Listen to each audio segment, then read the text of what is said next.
director of USA Strong, Erin Elmore, to talk more about this. Erin, a little Freudian slip there from Jen Psaki. She actually called it a crisis. You and I know it's been a crisis for a long time.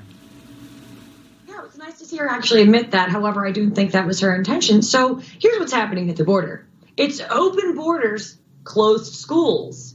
Open borders, closed restaurants. We saw Anthony Fauci just yesterday wearing 2 masks, vaccinated, saying, yeah, people still need to wear masks because there's a new variant. Okay, so then why are we allowing 100,000 people just last month, 120,000, I believe, to come to this country? These people are not vaccinated, clearly. We don't know whether or not these people have COVID. They are not wearing masks, and we are releasing them into our towns and communities across the United States to further spread COVID-19 that Anthony Fauci himself says is so significant. This is a crisis, not just because our border is being flooded, because we are going to sicken the American people. And it's just really a sad juxtaposition that kids have not been in school in many cases for a year, but you're allowing this to happen. I tell you what, this is not going to bode well for that suburban mom voter that's about to lose her mind. Yeah, speaking of which, Axios has been focused on these Engages focus groups. There are these Engages, Schlesinger, swing voter focus groups. And they take a look at this issue. The big issue for the Biden administration, of course, as it should be, is the humanitarian aspect of this and the childhood migrants that are coming across the border. There's a growing number of Americans who are concerned about the condition that these kids are being held in. And this is something we just started seeing again, Erin, right after the Biden administration took over. So they can't blame this on the Trump administration. You certainly cannot blame the border crisis on the Trump administration, because the minute they got in office, Joe Biden started signing executive orders left and right. Everything that President Trump did, they have basically undone. Moreover, we did not have a border crisis under President Trump. This is a Biden-specific issue that only happened after the January 20th inauguration, because they knew word got down south pretty quickly that Biden was going to let the floodgates open. And understandably, these people want a better life. I understand what they are doing, although it's not right, although it's not legal. Listen, if I were living in squalor, I would say maybe I'm going to give this a shot as well. But this is not a President Trump issue in any way, shape, or form. And anyone that's trying to spin it that way, like the Nancy Pelosi's and the Jen Psaki's of the world, the American people are being gaslit by that information, and it's just not grounded in any sort of legal, political, or actual reality. You know, the New York Times is talking about that story, that the Biden administration apparently speaking with the Mexican government as well. But we had this policy in place, the Remain in Mexico policy. This is something that the Trump administration successfully negotiated. We know it created the incentive for folks to stay in their own countries because they know they're not going to be coming to America. And now, apparently, according to some of this reporting, the Biden administration wants to talk about that same policy again. Aaron, when are they going to learn that they just can't undo things because the previous administration implemented them? I mean, I think that they're seeing right now that just because President Trump did something and did it well, and they can't undo it, and they're going to get good support for it.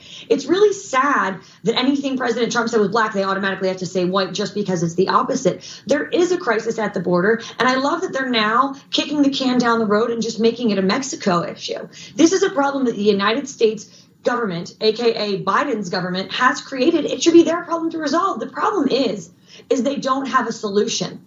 They have absolutely no answer for this problem. And now there are children. I think the facilities at the border are 700+% overcrowded. These children don't deserve this. The American people don't deserve this. The communities in America that are going to be just flooded with these people don't deserve this. And by the way, what about all the people that are waiting in line and doing the right thing, trying to come here? People who are teachers that want to come here legally, people who are doctors that want to come here legally, that want to help Americans in need.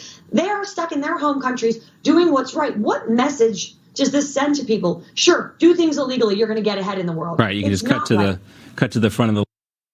It was really neat to see Rand Paul take the scalpel to Dr. Fauci. Yeah, and I think Stacey was kind of alluding to this, Aaron. It was for some of us who just want to see the pushback, the draining the swamp kind of thing. This was a brief moment of that. We don't see it very often. At least we haven't for the last 50 days or so. You're absolutely right. And you know what? To piggyback on Stacey's point a bit, the American people that I know that are conservative and like-minded and think for themselves say, I'm just going to get this vaccine because then we can go back to, air quotes, normal. Okay, the problem is that's not happening. How many people have to get vaccinated? And by the way, people are getting very sick from these vaccines. They're recovering, but how many people are going to have to get this vaccine and then say, wait a minute, why am I getting screamed at on an airplane for my mask slipping down? Why can I not go back to seeing my grandmother and my grandkids and traveling normally? This has to stop at some point. The people are going to revolt. Anthony Fauci just does not want to give up his power. He is drunk and intoxicated with power right now. Stephanie, is that how you see it? Well, because you're not John Kerry, Aaron. You're not John Kerry, so you can't just fly without a mask. Yes, only John Kerry. And I, by the way, got screamed at the other day. My mask was like right about here, but John Kerry's like whooping it up without a mask. Well, it's good really thing, guys, sick. that American Airlines has now investigated, and they determined it was only a brief moment that picture was shot, that he wasn't wearing his mask. So while little kids with autism are getting kicked off planes for not wearing masks, John Kerry is safe to fly. Stacey, we'll give you the last 45 seconds here. It up to our noses, whether our noses are peeking out of our masks, whether our noses are inside. We've had it up to our noses with this. And plus, so we'll have to throw that in there. Let's welcome back our panel, the meme team, Benny Johnson, Stacey Washington, and Erin Elmore. Wow, guys, it's been quite a week. Those stories, just a couple examples of what we are up against when it comes to the meme wars. So let's get into it. All you can do sometimes is laugh. And Benny, that was a great show you had last weekend on the bench. To Erin's meme now, I think we have it here. Oh, no, that's the next one. We're going to get to that one in a second. That's actually Benny's meme. Did we get the one with Candace Owens? There it is. Too late to generate. Erin, obviously this is directed towards Cardi B. This is going to be quite an interesting defamation lawsuit. Popcorn is popping. Tell us what's going on here. I mean, as Cardi B would say herself, it's popping off. So basically, what Cardi B did, she didn't say, she went after Candace with a fake tweet, making some allegations about Candace's brother and her husband engaged in some homosexual activity. It was completely fake. Cardi held it out as real. And then Candace was like, okay, this basically is slander, defamation, all of those sorts of things, and I am going to sue you. And Cardi then took it all down, and Candace said, too late, degenerate. And that, to me, is priceless because it's true. Let's hit Cardi where it hurts, and that's her wallet. So go at Candace. I think Candace has a real cause of action here. She's going to need to be in a jurisdiction legally that isn't laden with liberal judges. So I'm sure she'll figure that out. But it is too late. Sorry, too late, degenerate. As Laura Ingraham says, shut up and sing. Yeah, I mean, people get canceled for anything, and saying personal attacks against family members. We can get in the arena, we can have sharp elbows and all that, but leave the family members alone. Sometimes it just goes too far. We got one more too. Take that away from us. It's wrong, and it means that laughter, memes, and humor is more important now than ever. And we got one more pic we're going to show here too, and that's Benny and Erin together with some great merch on. Kamala's a cop. I love that shirt. Joe Biden can't read this.